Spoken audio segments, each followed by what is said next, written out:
jalan-jalan ke negeri Belanda. Habis itu pergi ke Kenya. Penonton nobar dimanapun kalian berada, semoga cepat turun THR-nya.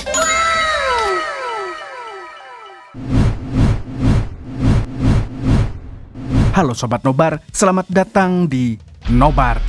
Puasa lancar puasa, kembali lagi bersama saya Mamang Tobi yang kali ini akan membawakan film berjudul Hitman yang dirilis pada tahun 2007. Menceritakan tentang seorang pembunuh bayaran profesional yang mendapatkan misi untuk membunuh Presiden Rusia, bukan Putin kayaknya sih. Nah, menariknya, film ini adalah adaptasi dari game bernama Hitman yang mewarnai masa muda kita semua. Selain itu, film ini juga berhasil meraih pendapatan 13 juta dolar AS hanya dalam waktu 1 minggu saja. So, tanpa berlama-lama lagi, siapkan mata, telinga, dan anu-anuan kalian semua. Mari kita nobar dan inilah Hitman.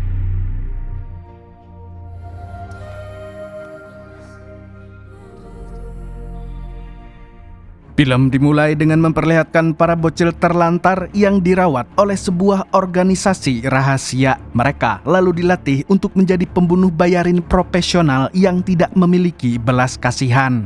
Setelah dianggap layak, para bocil tersebut akan dibotaki dan mendapatkan tato barcode yang bisa di-scan seperti QRIS tepat di bagian kepala belakang mereka. Selain itu, nama mereka juga akan dihapus dari database negara agar tidak terdeteksi.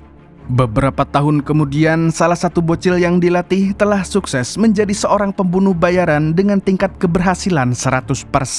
Dan dia dikenal dengan nama Agent 47, karena kalau 48 namanya JKT. Tapi agar lebih mudah disebut, mari kita panggil saja dia Hitman. Dan kali ini dia sedang menjalankan sebuah misi penting di Rusia.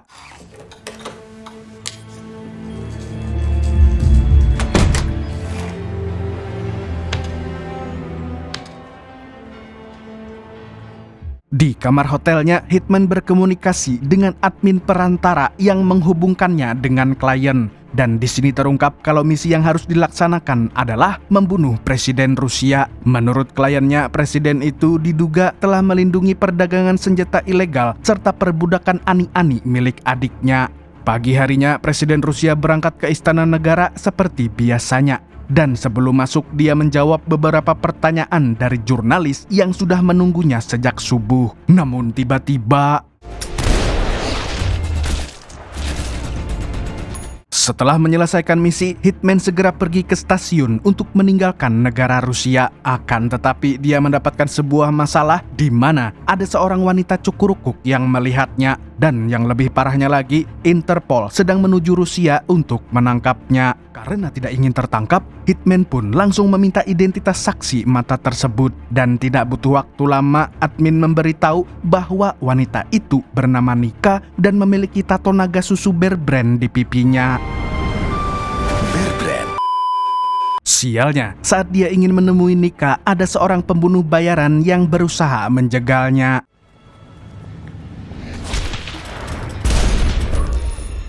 Ternyata pembunuh itu disewa oleh Intel Rusia dan berasal dari organisasi yang sama dengan Hitman. Tapi untungnya Hitman berhasil menghindari semua serangannya. Di sisi lain, seorang agen Interpol bernama Mike baru saja mendarat di Rusia. Dia mendapatkan tugas untuk menangkap Hitman yang dicurigai sebagai WNI alias warga negara Inggris. Dia juga mendapatkan informasi bahwa Hitman sedang bersembunyi di sebuah hotel. Concierge where? Alright, I'm on my way. Sesampainya di lokasi, Mike langsung bekerja sama dengan polisi setempat. Namun, seorang agen khusus Rusia yang bernama Yuri tidak pakai boyka tidak setuju dengan kedatangan Interpol. Terlebih lagi, kasusnya terjadi di Rusia, jadi mau tidak mau, Mike harus mundur dari kasus ini. Di saat yang bersamaan, Hitman mendapatkan informasi dari admin kalau Presiden Rusia masih hidup, yang artinya dia tidak akan mendapatkan bayarin karena targetnya belum mokat. Hitman pun bingung dengan kabar tersebut, padahal pelurunya jelas-jelas sudah menembus kepala presiden. Dia lantas menduga ada yang tidak beres dengan misi ini. Tidak lama kemudian, admin kembali memberitahu kalau lokasinya telah diketahui oleh pihak Rusia. Dan tanpa pikir panjang, dia langsung mengaktifkan bom jebakan di kamarnya.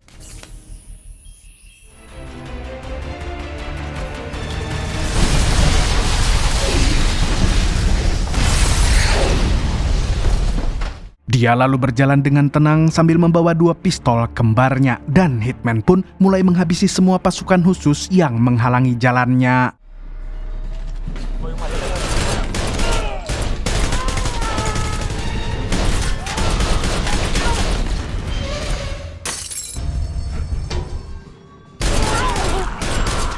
Sementara itu, Mike dan rekannya baru saja masuk ke dalam hotel. Mereka berdua terlihat ketar-ketir karena Hitman telah membantai semua pasukan khusus Rusia. Dan setelah menyusuri semua koridor, Mike akhirnya bisa menghadangnya. Tapi sebagai pembunuh yang cerdik, Hitman mampu mengecohnya.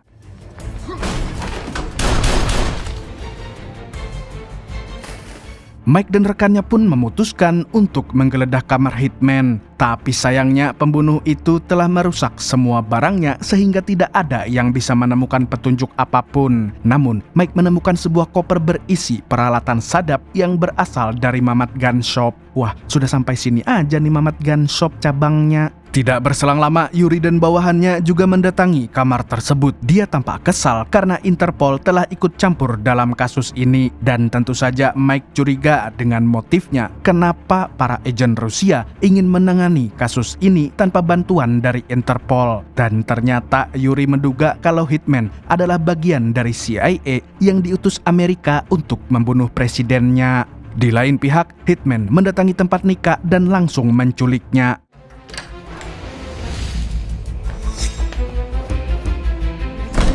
You're coming with me. I can't. If you understand. Who else is inside? Ой, проклятая! You're not getting in there! Ah, there's a dead man in there! Dia lalu membawanya ke sebuah tempat yang sepi dan di sana dia mengancam akan membunuhnya jika Nika tidak mau buka mulut. Karena takut, wanita itu pun menjelaskan bahwa presiden memiliki saudara kembar yang sangat haus kekuasaan dan seringkali melakukan tindak kriminal. Oleh karenanya, kita panggil saja jamet ini dengan nama Samidi. Tidak hanya itu, Nika juga mengaku sebagai ani-aninya Samidi, tapi selalu disiksa dan diperlakukan seperti binatang. Lalu pada suatu hari, presiden menolak untuk terlibat dalam bisnis haram Samidi, sehingga si jamet memutuskan untuk menghabisinya dengan menyewa pembunuh bayarin dan setelahnya dia akan menggantikannya sebagai presiden. Mendengar semua penjelasan Nika, Hitman pun sadar kalau kliennya adalah Samidi. Loh, iki piye konsepe? Di kantor polisi Rusia, Mike meminta informasi tentang denah kota. Kemudian seorang kapten polisi menjelaskan bahwa semua jalur transportasi sedang dijaga ketat dan hanya jalur kereta dalam kota yang tidak diawasi. Dari informasi itu, Mike langsung menyimpulkan kalau Hitman pasti akan pergi ke stasiun kereta. Dan sesuai dugaan, Hitman dan Nika benar-benar pergi ke tempat tersebut. Namun, pembunuh itu menyadari keberadaan Mike dan menyuruh Nika untuk berpencar. Dia kemudian menyamar sebagai petugas kereta sambil mencari celah untuk kabur. Tapi sialnya, ada pembunuh bayaran yang mengejarnya. Alhasil, dia pun berusaha mengecohnya, dan ketika pembunuh itu lengah, Hitman pun langsung melumpuhkannya.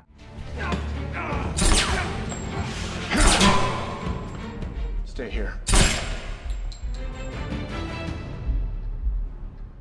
Setelah menjatuhkan pembunuh tersebut, dia melihat ada 3 orang yang membawa pistol. Merasa dirinya terancam, dia bertekad untuk mencari dan menghabisi mereka semua. Tapi ternyata 3 orang itu adalah pembunuh bayaran dari organisasinya yang disewa oleh Samidi. Alah, Samidi banyak banget nyewanya. Dan sebagai pembunuh yang punya prinsip, Hitman menantang mereka untuk bertarung secara jantan. Akhirnya, mereka mengganti pistol dengan pedang dan pergelutan pun terjadi.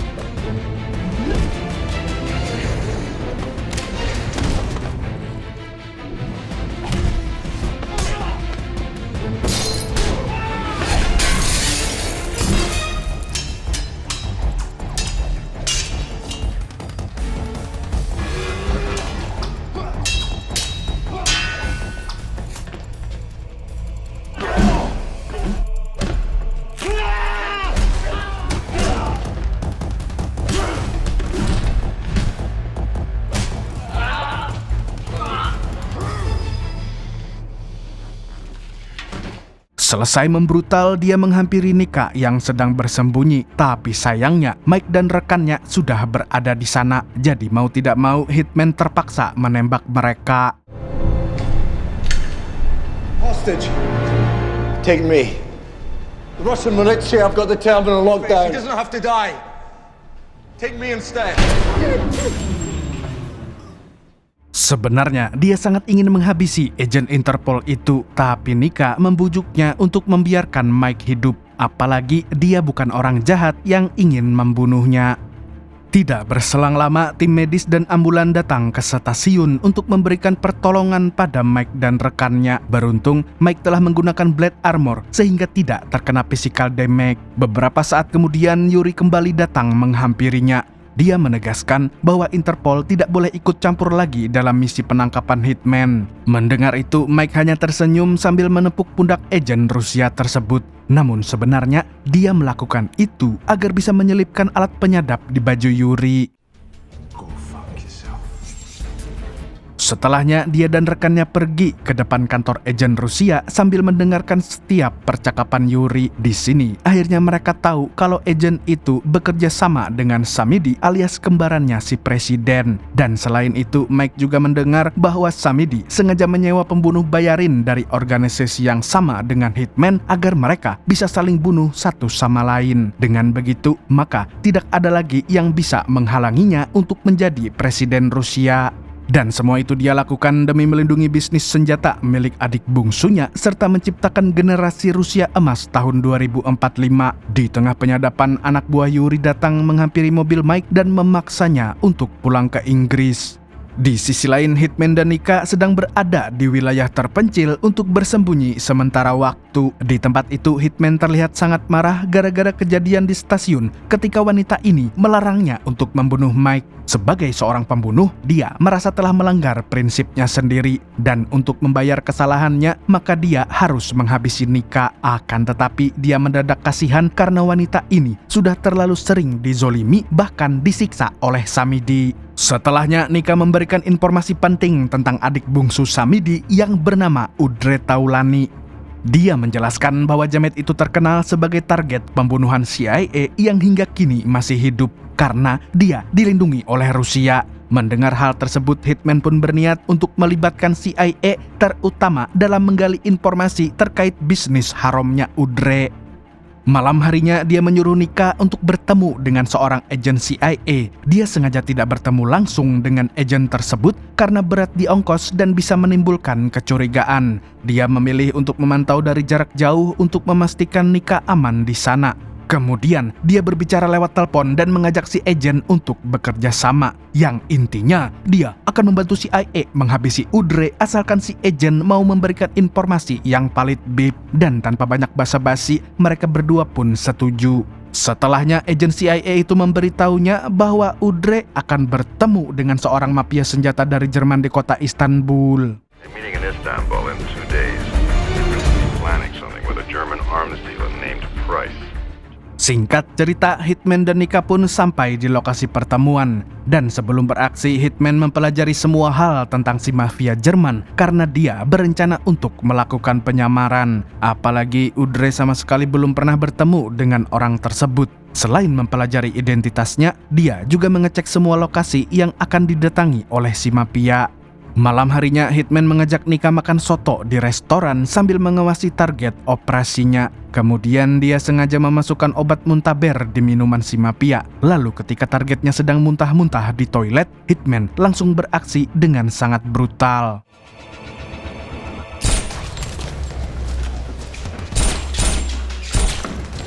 Thank you for the introduction to Udre Pelikov. Setelah itu, dia bergegas untuk bertemu dengan Udre menggunakan identitas yang sudah dia curi. Tapi sialnya, Nika yang sudah mabuk beras kencur malah menggodanya terus-menerus. Mau tidak mau, Hitman pun terpaksa membiusnya.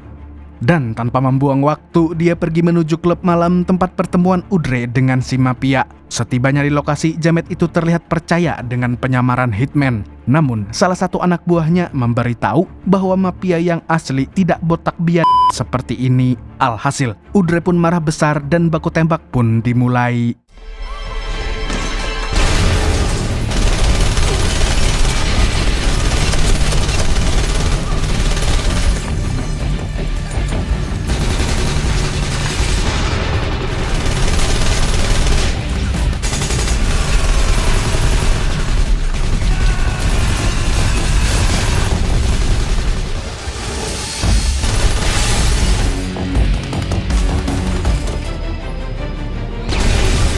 Ketika Udre sedang sekarat, Hitman langsung membunuhnya.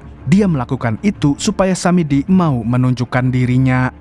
Di lain pihak, Mike dan rekannya sedang berada di markas besar Interpol. Dan walaupun sudah diusir dari Rusia, tapi mereka masih menyelidiki kasusnya. Di sini, mereka berdua mengumpulkan foto-foto Presiden Rusia, lalu mereka menemukan hal yang janggal, di mana ada 2 foto yang diambil pada tanggal yang sama. Hal ini membuat Mike semakin yakin kalau sang presiden memang memiliki saudara kembar layaknya Upin dan Ipin. Sementara itu, Yuri selama ini memang ditugaskan untuk menyembunyikan rahasia tersebut. Mike lalu mengecek koper milik Hitman lagi untuk mencari jejaknya. Tapi dia tidak menemukan apa-apa kecuali sebuah kunci yang berbentuk salib. Melihat bentuknya yang aneh, dia pun bertanya-tanya, apakah ini kunci surga? Tidak berselang lama, dia mendapatkan kabar tentang kematian Udre. Dan tentunya dia meminta izin kepada atasannya untuk kembali ke Rusia agar bisa menangkap Hitman. Tapi sayangnya dia malah disuruh menghentikan penyelidikan sebab Rusia bisa mengancam keamanan negara-negara di Eropa. Meskipun sudah dilarang, tapi Mike tetap akan melanjutkan penyelidikannya. Selain itu, dia juga berniat untuk mendatangi pemakaman Udre karena Hitman pasti akan berada di sana. He's gonna take Belikov at Udre's funeral. Di sisi lain, Hitman sedang berada di kereta jurusan Istanbul-Moskow. Dia sudah tidak sabar ingin menghabisi Samidi agar misinya dianggap berhasil. Dan tidak hanya itu, dia juga ingin membalaskan dendam Nika yang selama ini selalu disiksa oleh si Jamet. Tanpa sadar, hati nurani Hitman telah kembali seperti manusia normal. Padahal sebelumnya dia tidak pernah peduli kepada siapapun. Tapi sejak bertemu dengan Nika, dia menjadi lebih manusiawi. Dia kemudian menyuruh wanita itu untuk pergi sejauh mungkin agar tidak dikejar oleh antek-anteknya Samidi. Namun sebelum berpisah, Nika meminta identitas aslinya supaya bisa menemuinya kembali. Hitman pun memberitahu nama panggilannya yang tidak lain adalah Agent 47. Don't worry, I'll find you. Mine was 47.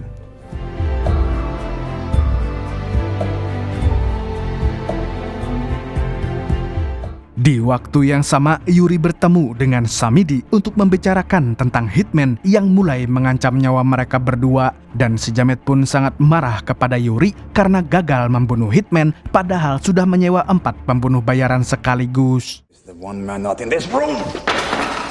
Samidi pun memberikan kesempatan terakhir di mana Yuri harus menyewa pembunuh bayarin lain untuk membunuh Hitman di acara pemakaman Udre. Malamnya, ketika agen Rusia itu sedang mengurus berkas pemakaman Udre, tiba-tiba listrik di kantornya padam dan...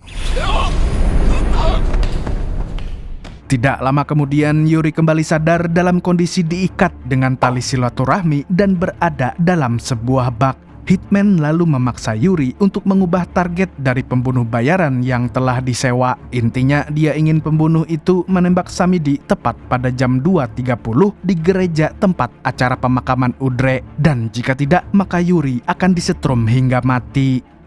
Sebelum Samidi sampai di acara pemakaman, Mike yang sudah datang duluan cukup terkejut dengan pengawalan yang ada di sana. Rupanya, si Jamet telah mengerahkan para pengawal untuk menjaga tempat itu dengan sangat ketat seperti persaingan di Liga Inggris. Tidak berselang lama, Samidi datang dan memulai pidatonya di acara pemakaman tersebut menggunakan identitas presiden. Di saat yang bersamaan, Yuri terlihat semakin ketar-ketir karena Hitman hanya memberikannya waktu 12 menit untuk melakukan perintahnya. Karena tidak ingin mati konyol, dia akhirnya mengikuti perintah Hitman. Dia pun menghubungi pembunuh sewaannya untuk menembak Samidi dan inilah yang terjadi. Sontak, para pengawal segera mengunci semua pintu masuk dan keluar lalu mengamankan Samidi ke tempat lain. Namun ternyata Hitman telah menyamar jadi salah satu pengawalnya. Alhasil dia pun langsung membrutal dan menghabisi mereka semua.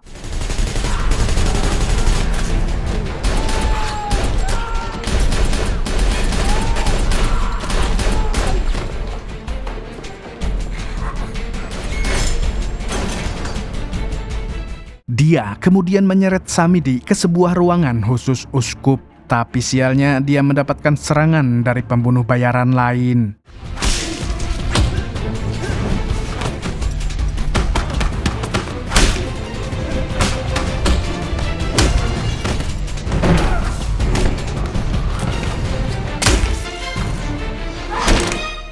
Sementara itu, Mike merasa ada yang janggal dengan kejadian barusan karena dia yakin penembakan tersebut bukanlah gaya hitman dalam membunuh. Di waktu yang sama, dia teringat dengan kunci salib yang dia temukan di koper pembunuh tersebut. Setelah bertanya kepada seorang pendeta, dia akhirnya mengetahui keberadaannya. Dan ternyata kunci itu bukanlah kunci surga, melainkan kunci untuk membuka ruangan uskup. Dan tanpa berlama-lama lagi, Mike langsung menuju ruangan yang dimaksud pendeta.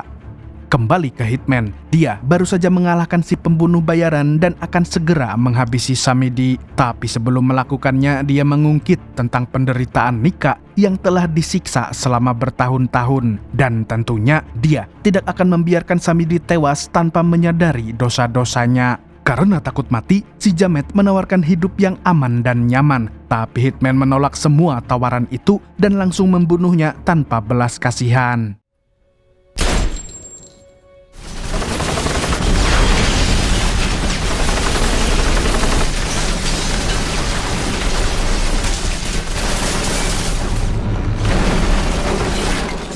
Sayangnya, Mike CS berhasil menggempurnya dari luar dan Hitman pun menyerah tanpa perlawanan. Dia kemudian ditangkap dan dibawa ke dalam sebuah mobil. Namun di tengah perjalanan, mobil tersebut dicegat oleh agen CIA yang telah bekerja sama dengannya. Dia berusaha membuat para petugas Interpol lengah agar Hitman bisa melarikan diri. Oh, Jesus Christ! We're Interpol, and in accordance with Section 3... I'd like to extend to you our sincerest apologies.